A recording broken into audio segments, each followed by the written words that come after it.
Alright, we're a little bit early, so we'll just give it a minute, but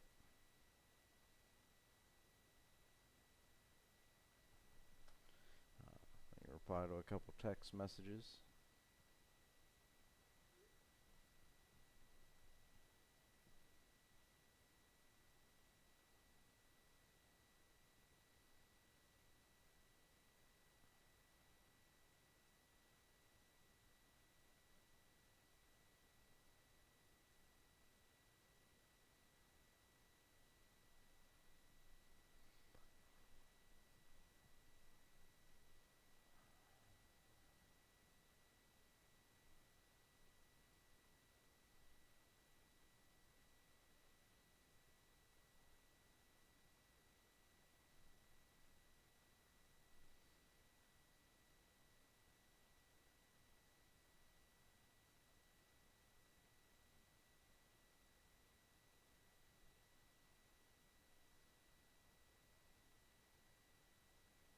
Alright, let's, well, we'll give it a minute. There's only two of you here.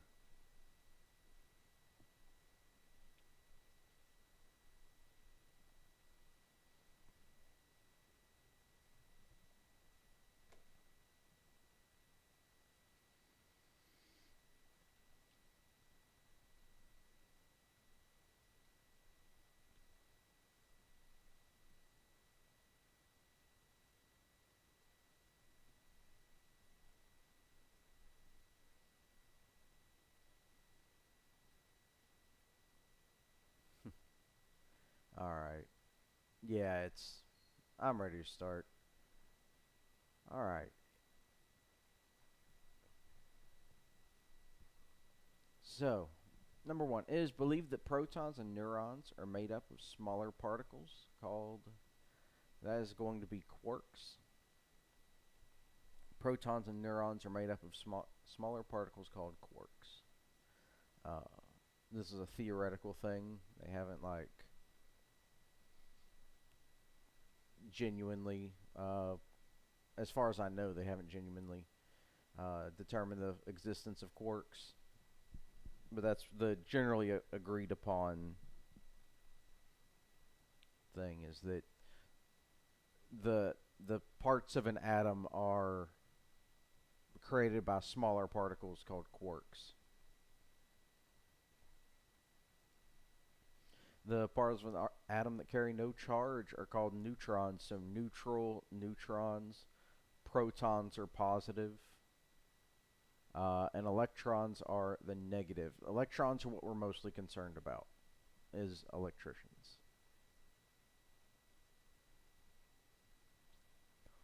An electrical conductor is generally made from a material that has blank electrons in its outer shell. Uh, a conductor has one or two in its valence ring. That is what the outer shell is called. One or two electrons in its valence ring.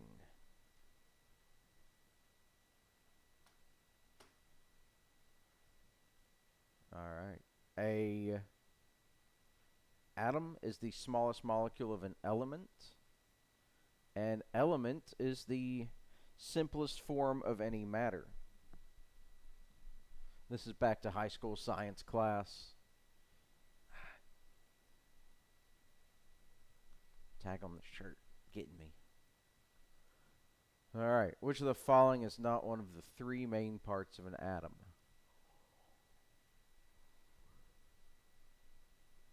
No, did good on that one.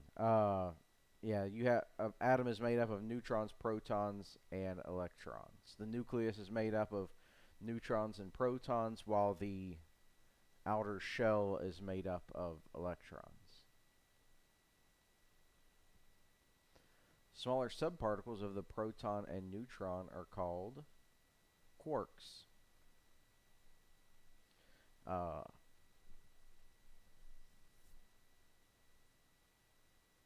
Yeah, we already had this question. Particles that have a negative charge, so we already covered that, is electrons. Electrons are the particles of the atom with a negative charge. How many electrons are present in a copper atom? There are 29. This one was a little bit easier to just Google. I mean, you're sitting at a computer. There's no reason to not Google it. But if you were looking in your book, it is on page 39 in figure 2-3. It says the answer to this one.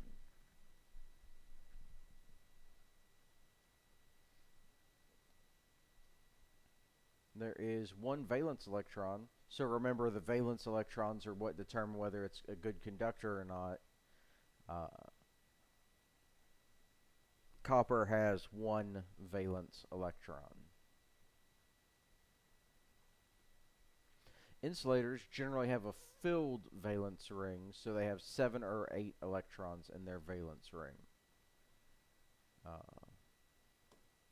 Which means they have a basically full outer shell, so they're not looking to accept or send out any electrons.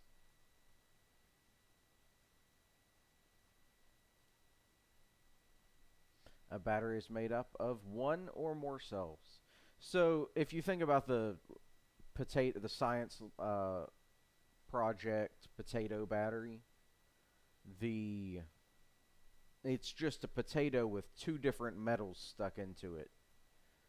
Generally, they use like copper and aluminum. It's not copper and aluminum. One's copper and I think one's zinc, like a zinc nail. And that will create a small amount of voltage.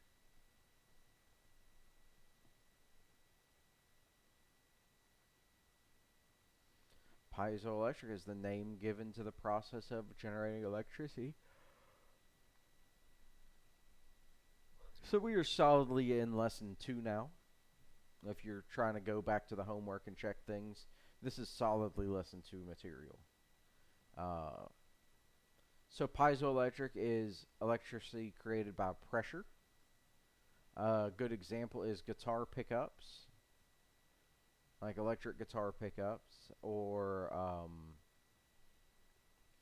just regular pressure gauges out in the field.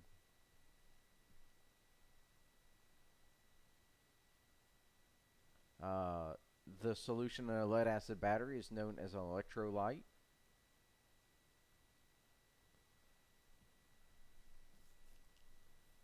Which of the following is not a method that can be employed to force electrons out of their valence ring?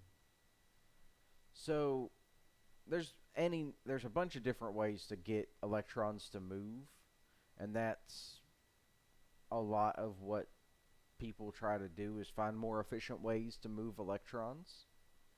And cold air is not one that does anything. Friction would be static electricity. Static electricity would be a good example of friction. Alright, the chemical electricity is a type of electricity. Oh, haven't had coffee yet. Type of electricity or electrical charge that can be created by rubbing one type of material against a different type of material. That's not what chemical electricity is. That's static electricity, is when you rub things together.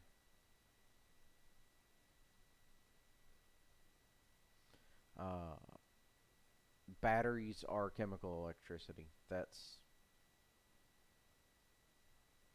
a simple question.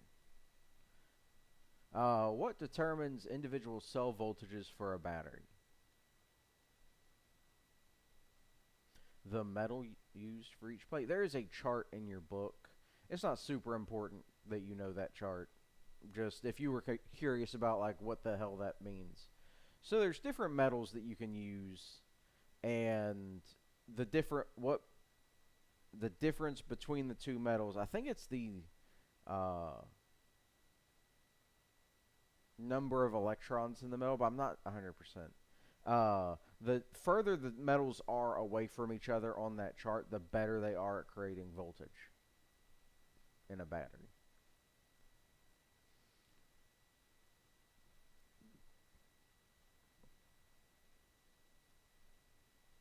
heat is generated when current flows through a wire. So current flowing through a resistance is dissipated by heat, or dissipated as heat.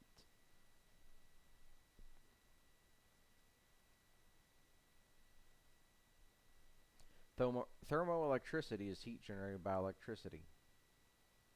It's actually electricity generated by heat. Uh, a difference in temperature can generate an electrical charge, a difference of potential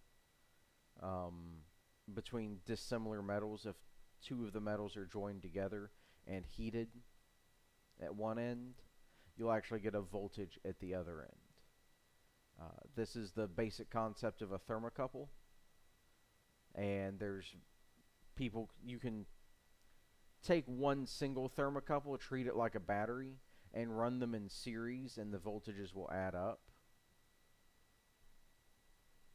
And you can actually use that to get usable voltage. It's just, the making the heat is the problem. I've seen videos where it's called a Peltier Plate, and it's a thermopile is what they call it. It's a bunch of thermocouples connected together, and it's got two wires coming out of it. Looks like a little metal square. You heat one side and you cool the other side, and it generates electricity. What people will do is they'll take a little tea candle and they'll put it under the Peltier plate lit, and they'll put like a computer heat sink on top of the plate on the cold side, and they'll power that heat sink with the plate. So it spins and cools the cold side, and then the hot side is heated by the candle, and it just spins the fan.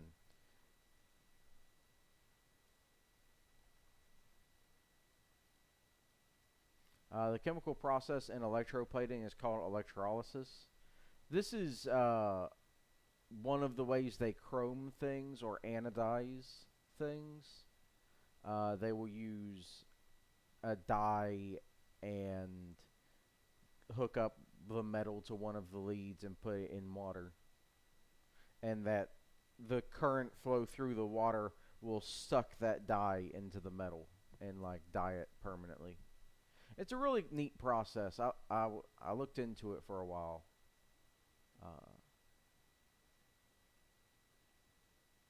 People use really sketchy setups to get that done.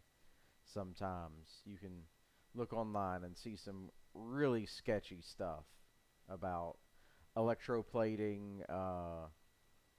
I saw one video where a guy took a microwave transformer and hooked it up to some cast iron, and he was using that to remove the rust from the cast iron. Like he was putting it in water and running a current through it, and using that to suck the rust off of the cast iron. That was kind of neat. The rust moves from the cast iron to another piece of metal that's like a sacrificial piece of metal. All right. We are almost done with this live stream. If you have any questions, don't hesitate to ask them. I'm going to be around. I have like one errand to run today, but I have all of the apps on my phone, so as long as it lets me know that you messaged me. For some reason, Remind hasn't been letting me know that people have been messaging me, but I will be more diligent about checking that. So, yeah. Also, if you go to my YouTube channel, like the actual channel itself, you will see all the videos I did yesterday, if you wanted to watch those ahead of time. And it's the same, I did videos on the lessons.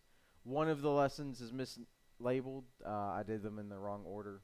We'll get it corrected today, and I will have it labeled correctly.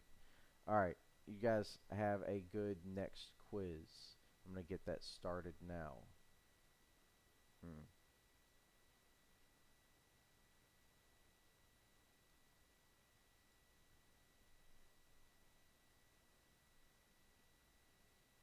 No, this is second year. First year DC theory.